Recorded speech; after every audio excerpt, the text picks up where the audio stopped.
Mr. Gates' bill. It is, one of the clearest efforts to defund law enforcement.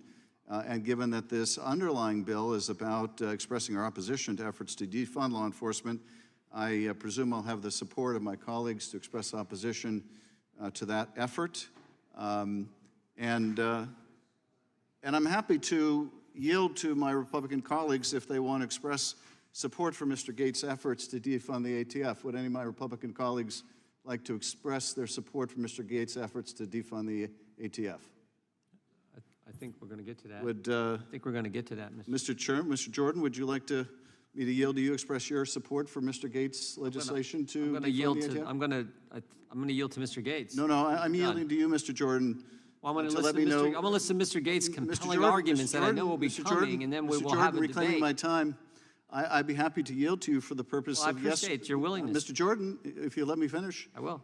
It is my time. I'm happy to yield to you for the purpose of saying yes or no whether you support Mr. Gates' efforts to defund the ATF. Do you, Mr. Jordan? I support Mr. Gates' effort to send a message to the ATF, which is what he said so just a few minutes ago in the debate. You support the legislation to defund the ATF? I didn't say that. I said I support his efforts to send a message to the ATF. ATF. The bill that Mr. Gates has introduced changed the rule after 10 years of telling American citizens that it would abolish, it would eliminate the Bureau immediately after enactment. Do you support that, Mr. Jordan? Yes or no? I've given my answer. Do you support it? I've given my answer. Yes or no, Mr. Jordan? I've given my answer, Mr. Schiff. Okay, I guess your answer is you don't support it, or you're afraid to say that you do. You're damn right it's unprecedented. We've never had a president of the United States who was making hush money payments to a porn star and then falsifying business records to cover it up. Yeah, that's unprecedented. We've never had a president withhold classified information and then obstruct the investigation. That is unprecedented. We've never had a president incite a violent attack on the Capitol. That is unprecedented. And you know what else is unprecedented? The fact that so many leaders of that party are perfectly fine with all of that.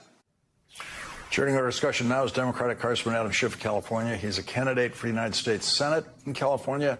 He's the former chair of the House Intelligence Committee. He served in the January 6th committee and was the lead impeachment manager for the first impeachment trial of Donald Trump in the Senate. Congressman Schiff, thank you very much for joining us tonight. I know you only get 5 minutes to speak in the committee. And as I was listening to you today, I just thought, well, tonight we can offer you more. Did you leave anything unsaid in your 5 minutes this morning? Well, I was mostly focused on this conspiracy theory that somehow the president, through the Justice Department, was pulling the strings in the Manhattan DA's office.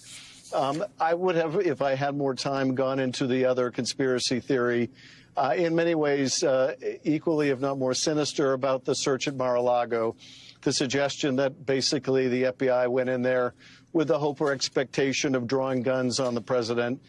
That is so dangerous, wrong, and I would have used a little more time to debunk that. But, my takeaway, Lawrence, candidly, as I watched this spectacle on the GOP side, is in the beginning of the Trump years, there were a few people in Congress in the GOP who stood up to him in some way, shape, or form. They are all going or gone. And all we are left with are the stooges and sycophants. And that's all you really saw in the committee today. People for whom there is no bottom, there is no level below which they will not sink to defend Donald Trump, which just underscores again why we cannot allow that convicted felon in the Oval Office, because there will be no restraint on him by any of his own party in that kind of a racketeering administration or in Congress. Yeah, I was thinking today, I listened to every single bit of the testimony, and there wasn't a single truthful Republican on that committee.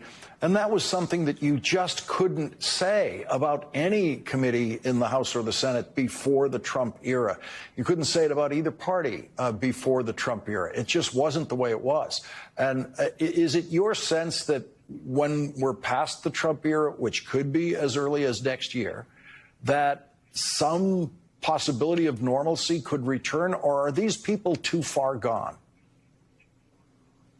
No, I'm actually quite optimistic about the future. I think when Donald Trump leaves the stage for good, and I hope and pray it's in November, I think the Republican Party decides to move on, that they lost with him over and over and over again. And if not for the sake of our country, then for the sake of their own party, they need to move on. There will be others who try to be Trump imitators for some time, but I don't think they'll have his gift at grift. He is a uniquely talented arsonist. Others tried. You saw Ron DeSantis try in the presidential campaign and fall flat on his face. There'll be others still who try. But I do think the temperature comes way down, and I think it is only a matter of time before the Republican Party once again returns to a kind of conservative party, a party with a home for Liz Cheney and Adam Kinzinger, a party that would have been a home for Mitt Romney and John McCain. I look forward to those days. We need two healthy political parties, and I think we'll get there, but not before we go through this dark passage from now until November.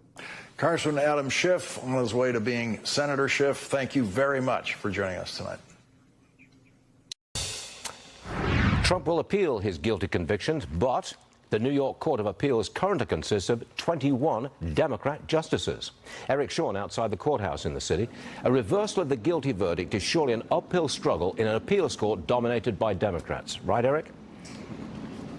Well, hello, Stuart. How are you? This is the courthouse behind me where Donald Trump's appeal will be heard. This is the appellate court, New York State Appellate Court, First Division. And as it turns out, many of the justices here have a history of donating political contributions to Democratic candidates, including one of them gave money to Hillary Clinton. As you said, there are 21 justices on this court. Of the 21, all but one was appointed by a Democratic New York governor. And a review of federal and state campaign records show at least 14 of the 21 justices gave campaign contributions to Democratic politicians, Democratic committees, or clubhouses in the past before they were appointed to this court, but even while they were serving as judges in lower courts. The newest judge appointed here is Justice Marcia Michael. She was appointed 8 months ago by Governor Kathy Hochul. In 2014, Justice Michael ran for a New York State Assembly seat in the Bronx in the Democratic primary.